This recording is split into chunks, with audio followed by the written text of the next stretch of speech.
Hello ಸ್ನೇಹಿತರೆ, ಎಲ್ಲರಿಗೂ ನಮಸ್ಕಾರ. ಕಾವ್ಯ ಯೂಟ್ಯೂಬ್ ಚಾನಲ್ಗೆ ಎಲ್ಲರಿಗೂ ಸ್ವಾಗತ. ಈ ದಿನ ನಾನು ಪನ್ನೀರ್ ಚಪಾತಿ ರೋಲ್ ಹೇಗೆ ಮಾಡೋದು ತೋರಿಸ್ಕೊಡ್ತೀನಿ. ತುಂಬ ಸಿಂಪಲ್ಲಾಗಿ ಮಕ್ಕಳಿಗೆ ಲಂಚ್ ಬಾಕ್ಸ್ಗೆ ಇಲ್ಲ ಏನಾದ್ರು ತಿನ್ನಬೇಕು ಅಂದರೂ ಈ ಥರ ಮನೇಲಿ ಚಪಾತಿ ಮಾಡಿದಾಗ ಉಳಿದಿರ್ತಲ್ಲ ಅದರಲ್ಲೂ ಮಾಡ್ಕೊಬೋದು. ನೀವು ತುಂಬ ರುಚಿಯಾಗಿರುತ್ತೆ. ಒಂದು ಸತಿ ಟ್ರೈ ಮಾಡಿ ಮತ್ತೆ ಮಾಡ್ಕೊತೀರಾ. ಬೇಕಾದ ಪದಾರ್ಥ ಮಾಡೋ ವಿಧಾನ ತೋರಿಸ್ತೀನಿ. ಈಗ ಬನ್ನಿ. ಅದಕ್ಕಿಂತ ಮುಂಚೆ ನನ್ನ ವಿಡಿಯೋ ಸಬ್ಸ್ಕ್ರೈಬ್ ಮಾಡ್ಕೊಳ್ಳಿ.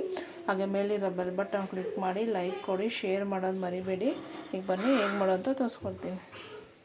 ಇದನ್ನು ಮತ್ತು ಬೇಕಾದ ಪದಾರ್ಥ ತೋರಿಸ್ಕೊಡ್ತೀನಿ. ನಾನು ನೋಡಿ ರೆಡ್ ಕ್ಯಾಪ್ಸಿಕಮ್ ತೊಗೊಂಡಿದ್ದೀನಿ. ನೋಡಿ ಸ್ಲೈಸ್ ಆಗಿ ಕಟ್ ಮಾಡ್ಕೊಂಡಿದ್ದೀನಿ.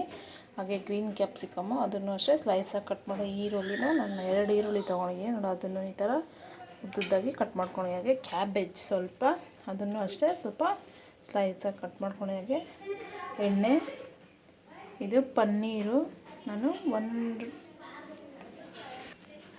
ಪ್ಯಾಕೆಟ್ ತೊಗೊಂಡಿದ್ದೀನಿ. ಹಾಗೆ ರುಚಿಗೆ ತಕ್ಕಷ್ಟು ಉಪ್ಪು, ಸ್ವಲ್ಪ ಧನಿಯಾ ಪೌಡರು ಮತ್ತು ಗರಂ ಮಸಾಲ 1 ಸ್ಪೂನ್ ತೊಗೊಂಡಿದ್ದೀನಿ. ನಾನು ಚಿಲ್ಲಿ ಪೌಡರ್ ನಿಮ್ಮ ಖಾರಕ್ಕೆ ಅನುಗುಣವಾಗಿ ನೋಡಿ ತೊಗೊಳ್ಳಿ. ಹಾಗೆ ಶುಂಠಿ ಬೆಳ್ಳುಳ್ಳಿ ಪೇಸ್ಟು ಅರ್ಧ ಸ್ಪೂನ್ ತೊಗೊಂಡಿದ್ದೀನಿ.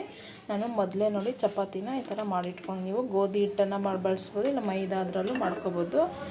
ಹಾಗೆ ನೋಡಿ ಮೊಸರು ನಾನು ಒಂದು ಚಿಕ್ಕ ಬೌಲ್ ಆಗುವಷ್ಟು ಮೊಸರು ತೊಗೊಂಡಿದ್ದೀನಿ. ಹಾಗೆ ಟೊಮೊಟೊ ಕೆಚಪ್ಪು. ಈಗ ಹೇಗೆ ಮಾಡೋಂತ ತೋರಿಸ್ಕೊಡ್ತೀನಿ ಬನ್ನಿ.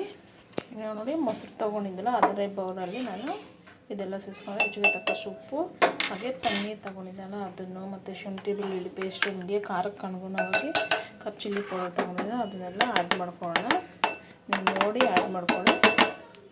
ನಾನು ಇದನ್ನೆಲ್ಲ ಮಿಕ್ಸ್ ಮಾಡ್ಕೊತೀನಿ. ನೋಡಿ ಈ ಥರ ಎಲ್ಲ ಹೊಂದ್ಕೊಳಾಗೆ ಮಿಕ್ಸ್ ಮಾಡ್ಕೋಬೇಕು. ನಾನು ನೋಡಿ ಎಲ್ಲ ಹೊಂದ್ಕೊಳಾಗೆ ಮಿಕ್ಸ್ ಮಾಡ್ಕೊಂಡಿದ್ದೀನಿ. ಈಗ ಹೇಗೆ ಮಾಡೋದು ತೋರಿಸ್ಕೊಡ್ತೀನಿ ಬನ್ನಿ. ಈಗ ನಾನು ಸ್ಟವ್ ಮೇಲೆ ಒಂದು ಬಾಣಲೆ ಇಟ್ಟಿದ್ದೀನಿ. ಈಗ ಎಣ್ಣೆ ಸೇರಿಸ್ಕೊತೀನಿ. ನಾನು 2 ಟೇಬಲ್ ಸ್ಪೂನ್ ಆಗೋಷ್ಟು ಎಣ್ಣೆ ಸೇರಿಸಿದ್ದೀನಿ. ಎಣ್ಣೆ ಕಾದ್ಮೇಲೆ ನಾವು ಇದನ್ನ ನಾನು ನೋಡಿ ಪನ್ನೀರ್ನೆಲ್ಲ ಈ ಥರ ಮಸಾಲೆ ಹಾಕಿ ಆ್ಯಡ್ ಮಾಡ್ಕೊಂಡಿದ್ದೆ ಅದನ್ನ ಸೇರಿಸ್ಕೊಳ್ಳೋಣ. ನೋಡಿ ಎಲ್ಲನೂ ಇದೇ ಥರ ಸೇರಿಸ್ಕೊಂಡೋಣ. ನೋಡಿ ನಾನು ಮಸಾಲೆ ಸೇರಿಸ್ಕೊಂಡಿದ್ದಾಗ ಒಂದು 5 ನಿಮಿಷ ಈ ಥರ ಮಿಕ್ಸ್ ಮಾಡ್ಕೊಳ್ಳೋಣ. ಯಾಕಂದರೆ ನಮಗೆ ಮಸಾಲೆ ನಾವು ಧನಿಯಾ ಪುಡಿ ಅದೆಲ್ಲ ಹಾಕಿದ್ರೆ ಅದರಿಂದ ಸ್ವಲ್ಪ ಹೊತ್ತು ಒಂದು 5 ನಿಮಿಷ ಈ ಥರ ಮಿಕ್ಸ್ ಮಾಡ್ಕೊಳ್ಳೋಣ. ನೋಡಿ ಇಷ್ಟು ಕುದಿ ಬಂದರೆ ಸಾಕು ನಮಗೆ. ನೋಡಿ ಇಷ್ಟು ಕುದಿ ಬಂದರೆ ಸಾಕು. ಈಗ ನಾನು ತರಕಾರಿ ತೊಗೊಂಡಿದ್ದೆಲ್ಲ ಕ್ಯಾಬೇಜು ಮತ್ತು ಆನಿಯನ್ ಅದನ್ನೆಲ್ಲ ಸೇರಿಸ್ಕೊತೀನಿ. ತುಂಬ ಚೆನ್ನಾಗಿರುತ್ತೆ. ಮನೆಯಲ್ಲಿ ನೀವು ಚಪಾತಿ ಮಾಡಿದಾಗ 2 ಚಪಾತಿ ಆದರೂ ಉಳಿಯುತ್ತಲ್ಲ, ಆಗ ಈ ಥರ ಒಂದು ಸತಿ ಟ್ರೈ ಮಾಡಿ ಚಪಾತಿ ರೋಲು. ಈಗ ನಾನು ನೋಡಿ ಸೇರಿಸ್ಕೊಂಡಿದ್ದೀನಿ. ಸ್ವಲ್ಪ ಸಾಲ್ಟ್ ಹಾಕ್ಕೊಂಡು ಈಗ ನಾನು ಇನ್ನೊಂದು ಸತಿ ಮಿಕ್ಸ್ ಮಾಡ್ಕೊತೀನಿ. ನಾನು ಈ ಥರ ಮಿಕ್ಸ್ ಮಾಡಿಕೊಂಡ್ರೆ ಆಯಿತು. ನಮಗೆ ಜಾಸ್ತಿ ಫ್ರೈ ಆಗಬೇಕಂತೇನಿಲ್ಲ, ಸ್ವಲ್ಪ ಹಸಿ ಇದ್ರೇ ನಮಗೆ ತಿನ್ನೋಕೆ ಚೆನ್ನಾಗಿರೋದು. ನಾವು ರೋಲ್ ಮಾಡ್ತಿರಲ್ಲ ಆಗ ನಾನು ಎಲ್ಲನೂ ಹೊಂದ್ಕೊಂಡಾಗೆ ಮಿಕ್ಸ್ ಮಾಡ್ಕೊತೀನಿ. ನಾನು ನೋಡಿ ಎಲ್ಲ ಹೊಂದ್ಕೊಂಡಾಗೆ ಮಿಕ್ಸ್ ಮಾಡ್ಕೊಂಡಿದ್ದೆ. ಇನ್ನು 5 ಮಿನಿಟ್ಸು ಈ ಥರನೇ ಮಿಕ್ಸ್ ಮಾಡ್ಕೊಳ್ಳೋಣ.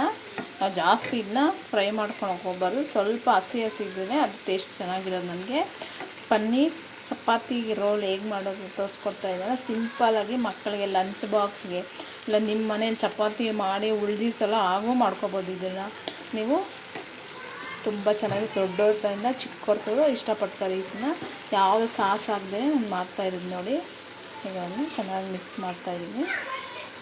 ಸ್ವಲ್ಪ ಇದು ಫ್ರೈ ಆಗೋದು ಸಾಕು. ನೋಡಿ ಎಷ್ಟು ಕಲರ್ಫುಲ್ಲಾಗಿದೆ ಅಂತ. ನಿಮ್ಮ ಮಕ್ಕಳು ಸ್ಕೂಲ್ಗೆ ಹೋಗಿ ಬರ್ತಾರಲ್ವ, ಆಗ ಈ ಥರ ಅವ್ರಿಗೆ ಮಾಡಿಕೊಡಿ, ತುಂಬ ಖುಷಿಪಟ್ಟು ತಿಂತಾರೆ. ಹಾಗೂ ಮಮ್ಮಿ ನೀನೇ ಮಾಡಿದ್ದ ಇದನ್ನು ಅಂತಲೂ ಕೇಳ್ತಾರೆ ಅವರು, ಅಷ್ಟು ಚೆನ್ನಾಗಿರುತ್ತೆ. ಈಗ ಇದು ರೆಡಿಯಾಗಿದೆ. ಈಗ ನಾನು ಸ್ಟವ್ ಆಫ್ ಮಾಡಿಕೊಂಡು ಚಪಾತಿಗೆ ಸೊಪ್ಪಿಂಗ್ ಮಾಡ್ಕೊಳ್ಳೋಣ ಬನ್ನಿ. ಈಗ ನಾನು ನೋಡಿ ಒಂದು ಪ್ಲೇಟ್ಗೆ ನಾನು ಒಂದು ಚಪಾತಿ ತೊಗೊಂಡಿದ್ದೀನಿ. ಈಗ ನಾವು ಮಾಡ್ಕೊಂಡಿರೋಲ್ಲ ಸೊಪ್ಪಿನಿಂದ ವೆಜಿಟೇಬಲ್ಸ್ ಇದು ನೋಡಿ ಈ ಥರ ನಿಮ್ಮ ಮನೇಲಿ ಯಾವ್ದು ವೆಜಿಟೇಬಲ್ಸ್ ಇದ್ದರೂ ಅವೈಲಬಲ್ ಇದ್ರೂ ನೀವು ಅದನ್ನೆಲ್ಲ ಆ್ಯಡ್ ಮಾಡ್ಬೋದು. ಕ್ಯಾರೆಟು ಮತ್ತು ಬೀನ್ಸನ್ನು ಆ್ಯಡ್ ಮಾಡಿಕೊಂಡು ಚಿಕ್ಕದಾಗಿ ನಾನು ನೋಡಿ ಎಲ್ಲ ಸೇರಿಸ್ಕೊಂಡಿದ್ದೀನಿ. ಇದನ್ನ ಫೋಲ್ಡ್ ಮಾಡ್ತೀನಿ. ನೋಡಿ ಇದಕ್ಕೆ ಸ್ವಲ್ಪ ಹಸಿ ಈರುಳ್ಳಿನ ಸೇರಿಸ್ಕೊತೀನಿ. ಈಗ ಸ್ವಲ್ಪ ಟೊಮೊಟೊ ಕೆಚಪ್ ತೊಗೊಂಡಿದ್ದಾರೆ ಒಂದು ಸೇರಿಸ್ಕೊಂಡು, ನಿಮ್ಗೆ ಬೇಕಾಗಿದ್ದರೆ ಆ್ಯಡ್ ಮಾಡ್ಕೊಂಡು, ಇಲ್ಲಾಂದರೆ ಸ್ಕಿಪ್ ಮಾಡ್ಕೊಬೋದು ಇದನ್ನು. ಈಗ ನಾನು ಇದನ್ನು ಫೋಲ್ಡ್ ಮಾಡಿ ತೋರಿಸ್ತೀನಿ. ನೋಡಿ ಈ ಥರ ಹಿಂಗೆ ಮಾಡ್ತಾಯಿದ್ರೆ ಫೋಲ್ಡು ನೋಡಿ ಈ ಥರ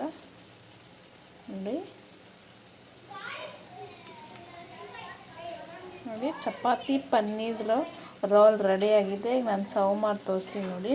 ನೋಡಿ ರೆಡಿಯಾಗಿದೆ. ನಾನು ಪ್ಲೇಟ್ಗೆ ಸರ್ವ್ ಮಾಡಿ ತೋರಿಸ್ತಾ ಇದ್ದೀನಿ. ಪನ್ನೀರ್ ಚಪಾತಿ ರೋಲು. ನಿಮಗೂ ರೆಸಿಪಿ ಇಷ್ಟ ಆದಲ್ಲಿ ಈಗಲೇ ಟ್ರೈ ಮಾಡಿ. ಹಾಗೆ ಹೇಗೆ ಬಂತು ಅಂತ ಕಮೆಂಟು, ಲೈಕು, ಶೇರ್ ಮಾಡೋದು ಮಾತ್ರ ಮರಿಬೇಡಿ. ಈಗ ಬಾಯ್.